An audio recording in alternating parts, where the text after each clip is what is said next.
जय भीम। मेरा नाम रविंद्र कुमार है और आज फिर बाबा साहब डॉक्टर अंबेडकर की राइटिंग एंड स्पीचेस से एक उनका भाषण मैं आपके सामने प्रस्तुत कर रहा हूं, जो 14 जनवरी 1951 को बाबा साहब डॉक्टर अंबेडकर ने एक बुद्ध मेले में उन्होंने दिया था। और यह मेला जो आयोजित किया गया था बुद्ध दूत सोसाइटी द्वारा आयोजित किया गया था। बाबा साहब डॉक्टर अंबेडकर 6 बजे मेले में पहुंचे थे और उनका काफी स्वागत हुआ। इसके बाद 6:10 पर बाबा साहब डॉक्टर अंबेडकर भाषण के लिए खड़ा हुए, यानी बोलने के लिए खड़े हुए और उन्होंने कहा कि प्रिय बहनों और भाइयों, भाषण देने के लिए मैं यहाँ उपस्थित नहीं हुआ हूँ।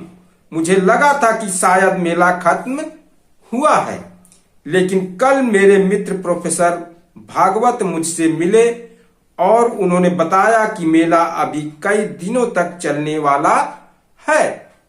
यहाँ आने के लिए मेरे पास समय नहीं था, लेकिन लोगों के आग्रह के कारण मैं ना नहीं कर सका और मैं हाजिर हुआ।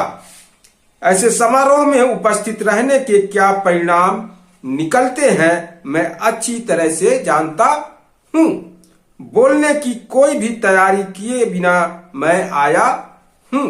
शतकों से चले आ रहे धर्म का दिन अगर मनाना हो तो कौन सा दिन तय किया जाए।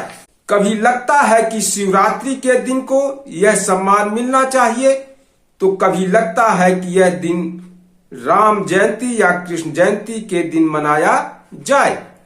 हिंदू धर्म की संस्कृति द्वारा तय किए गए दिनों के अलावा कोई अन्य विकल्प हमारे दिमाग में नहीं आता। बुद्ध का दिन मनाया जाए यह कल्पना तक किसी के मन में आई नहीं होती। आश्चर्य की बात है कि क्यों ऐसा होता है, इसकी वजह मेरी समझ में नहीं आती। बुद्ध इस दुनिया में 80 वर्ष तक जिए।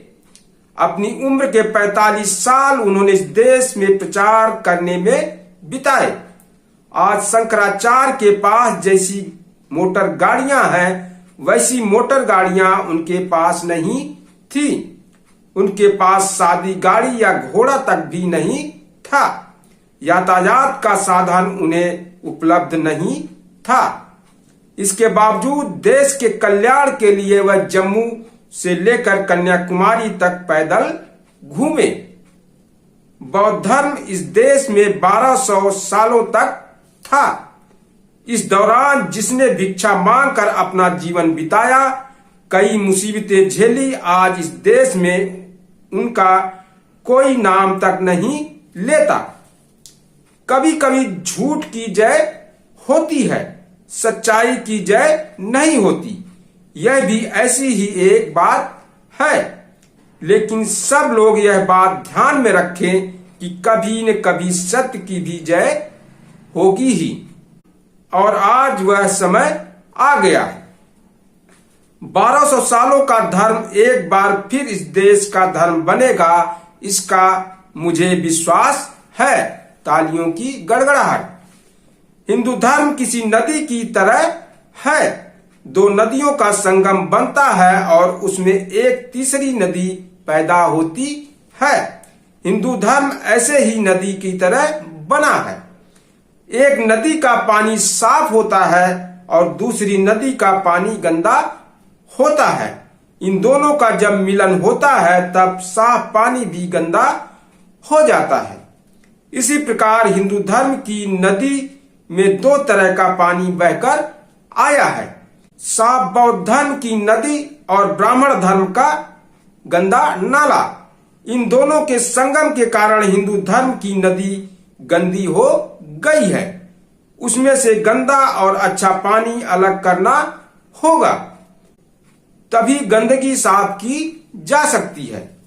यहाँ के भिक्षु मित्र ने बताया कि कई लोग दीक्षा लेना चाहते हैं, लेकिन उनसे मैंने कहा कि बौद्ध होना आसान नहीं है।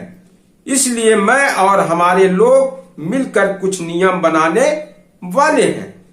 जो लोग उन नियमों का पालन करेंगे केवल उन्हें ही दीक्षा दी जाएगी।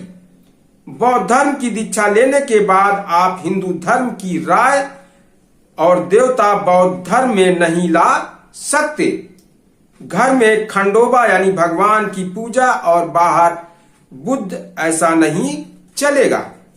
साथ ही जिन हिंदुओं को दीक्षा लेनी होगी उन्हें हिंदू धर्म की कुरीतियों का त्याग करना होगा। जाति मानने वाले लोग बौद्ध धर्म बनते हैं और फिर बौद्ध धर्म को ब्राह्मण धर्म बनाते हैं। इस प्रकार बौद्ध धर्म को ही नष्ट करते हैं। बुरे रीति रिवाजों को लेकर आप बौद्ध धर्म में नहीं आ सकते। जिनके पास फुर्सत है वे यहाँ आए और पहले जाने की बौद्ध धर्म क्या है। उसके बाद अगर ठीक लगे तो बौद्ध धर्म का स्वीकार करें। भानुमति का कुनबा बनाकर नहीं चलेगा। बौद्ध धर्म स्वीकारते हैं तो केवल उसी का पालन करें, बाकी सब छोड़ दें। इस समय धर्म में शिथिलता आई है। मैं कहता हूं कि धर्म की सबको आवश्यकता है। मेरे मतानुसार एक बात पक्की है, धर्म के बगैर समाज जिंदा नहीं रह सकता। समाज को धर्म चाहिए और वह धर्म केवल बौद्ध धर्म ही होना चाहिए। दुनिया के उद्धार के लिए आवश्यक समता, प्रेम, बंधुत्व आदि सब बातें बौद्ध धर्म में ही हैं। पिछले 20 सालों से मैंने धर्मों का अध्ययन किया और लगभग हर धर्म के बारे में अध्ययन किया। सभी धर्मों का गहन चिंतन मनन करने के बाद मुझे लगता है कि दुनिया का केवल बौद्ध धर्म को ही अपनाना चाहिए। सोचिए, किसी समय यह देश सुसंस्कृत था ऐसा कहा जाता है, तो फिर उस देश में 5 करोड़ अस्पृश्य कैसे पैदा हुए। करीब 5 से 7 करोड़ लोगों के लिए आजीविका कमाने के लिए चोरी चकारी करनी पड़ी। यह कैसे हुआ। अस्पृश्यता अपनाने वाला कोई धर्म दुनिया में नहीं है। तत्कालीन और वर्तमान नेताओं ने उसे समाप्त करने की कोशिश क्यों नहीं की। चोरी चकारी कर जीने वाली जात जिसमें पैदा होती है उस संस्कृति को सुसंस्कृतित कहा भी जा सकता है क्या। ऐसी जनजातियों को सुधारने की लोगों ने कोशिश ही नहीं की। स्पष्ट है कि कोई न कोई कमी रही होगी। हिंदू धर्म में 5 करोड़ लोग अस्पृश्य हैं और 5 से 7 करोड़ लोग चोरी चकारी करने वाले हैं, तो आखिर क्यों। इस धर्म में ही कोई कमी है, यही इसकी वजह है। इस नए कार्य को आजमा कर देखें, उसका अध्ययन करें। ऐसे अध्ययन में शामिल हों। इस सुमंगल काम में शरीक होने के लिए मैं आपका अभिनंदन करता हूं।